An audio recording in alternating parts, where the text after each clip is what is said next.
Installez-vous confortablement dans un lieu calme et tranquille. Concentrez-vous sur une situation qui vous pose problème, qui vous dérange. Elle peut être récente ou provenir d'un passé proche ou lointain.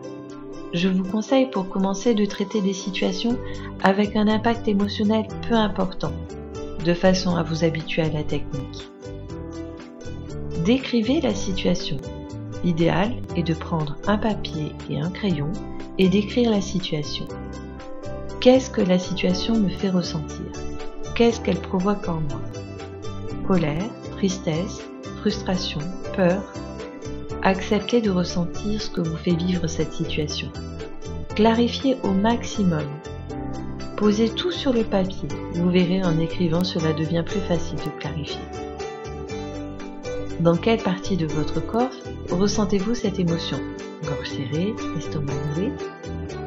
Vous pouvez fermer les yeux pour mieux écouter votre corps. Quel symbole vous pourriez mettre à cette sensation? Une forme, une couleur, une image, un son, tout ce qui vous parle à vous. S'il n'y a rien qui vous vient à l'esprit, rassurez-vous. Cela ne gêne en rien le processus de nettoyage. Grâce à toutes ces questions, vous vous permettez d'établir le lien avec vos sensations et votre corps.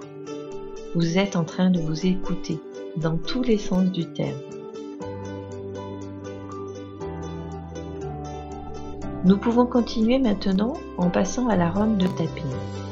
Vous pourrez enchaîner les rondes tour après tour jusqu'à ce que vous sentiez plus sereine, plus calme. Je vous montre le fonctionnement en détail.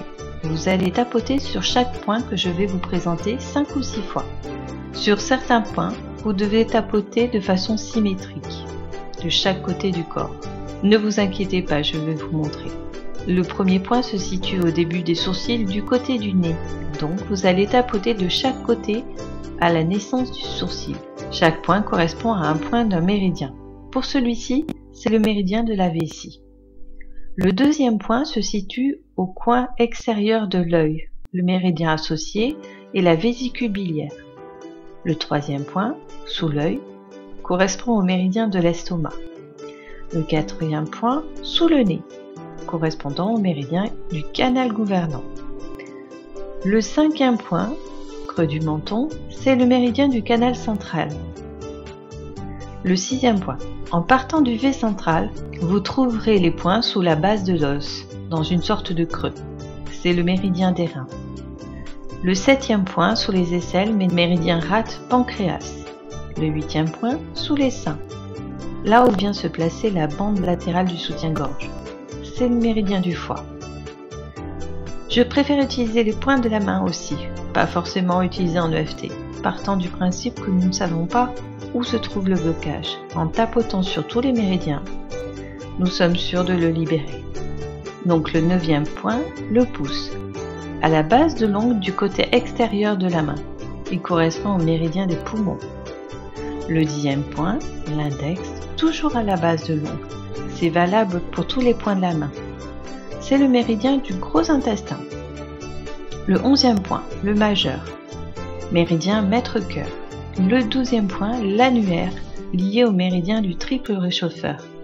Il est omis dans la séquence complète de FT, car sa fonction est identique à celle d'un autre point situé sur le dessus de la main, mais je trouve plus simple de l'utiliser directement, celui de l'annulaire, surtout quand on débute.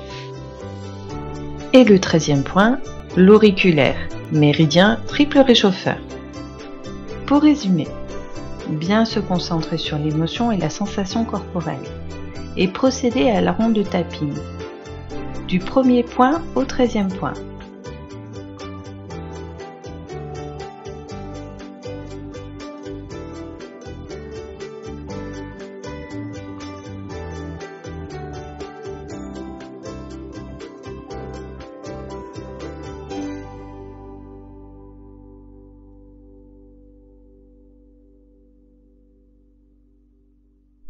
Refaire la ronde plusieurs fois si nécessaire pour les émotions très intenses, jusqu'à ce que le calme s'établisse par rapport à cette émotion.